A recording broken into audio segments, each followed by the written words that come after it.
Most traders think that they have to stick to the same entry time frame on every trade, but that's not how professional trading works.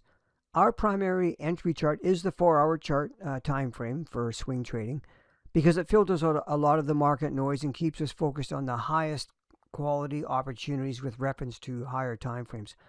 But every once in a while, the market gives us a very specific reason to drop down to a lower time frame chart for entry. So in this video, I'm going to walk you through a real trade that Darko called out for our alert service members. You'll see exactly why dropping to the 1-hour chart was justified. I'll go over that. What we were looking for, how the entry developed, and how the trade was managed from start to finish.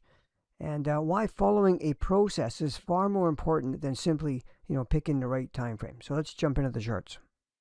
All right, so this trade set up on the Euro Canadian dollar pair, and the higher time frame, the monthly chart's been in quite on the upper left has been quite in a strong uptrend overall, and the weekly chart same. It's kind of been going up, pulled back a bit here.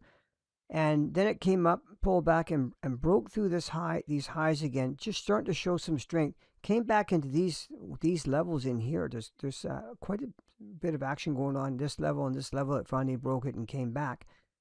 But where things started to get interesting was on the daily chart. And if you go to the daily chart, which is right here, you can see that same level that price was reacting off of here and here. You see that? And then it breaks through it all and comes back to it here. Pin bar reversal down here, just a clue that things are starting to get interesting. And then, but the thing is, listen, when it comes down to here, we don't just buy. We have no idea what's going to happen. What we do want to see is there a pattern for us to buy? And we only have the one pattern, basically. It's a swing break, and there's also a type 2 swing break, but they're really super similar patterns. So I want to go back to the 1-hour chart. You see this level here, that's a resistance level. When it breaks it, it becomes possible support. We don't just buy, we look for a pattern here, right? So because we're on a 1-hour chart, because we're at a 1-hour level, this allows us to go down to a daily. I meant to say daily. We're at a daily level. This allows us to come down to a 1-hour time frame for entry. Normally these swing trades is a 4-hour entry based on the weekly charts, but in this case, we're at a daily level, so we can go down to a 1-hour. What are we looking for? Same old pattern, nothing new.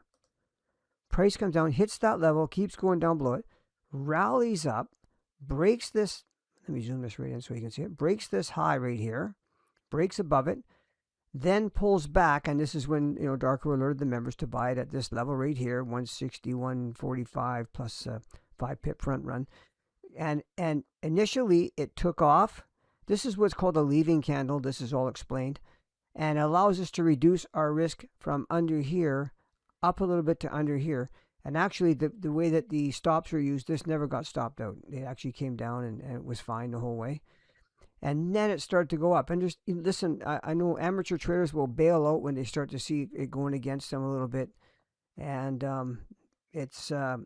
it takes patience, and it takes maturity to say, hey, no, everything's still intact. There's no fundamental reason for me to get out of this trade. No technical reason for me to get out of this trade. And it starts to go up and up and up. Finally gets up to this swing right here. This swing is the one that happened after price came down and started to rally. That's a place you want to look to get something off the table and get the risk out of the trade. It keeps going up to here. That was the extension actually from this low to high.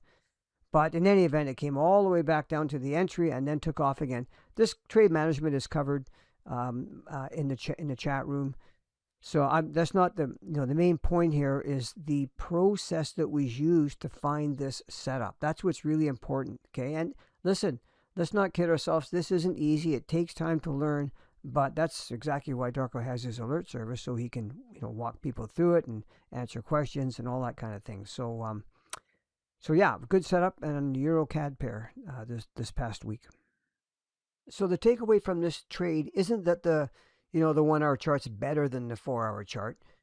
That's not it. It's understanding when the market gives you, I call it permission, to become more precise without abandoning your overall trading plan. So professional traders don't change time frames because they're impatient. They do it because the structure of the market supports it. So yeah, if you found this breakdown helpful, give the video a thumbs up, subscribe if you haven't already, and leave a comment letting us know whether you've ever struggled with choosing the right entry time frame. Thanks so much, everybody. Have a great weekend. See you in the next video.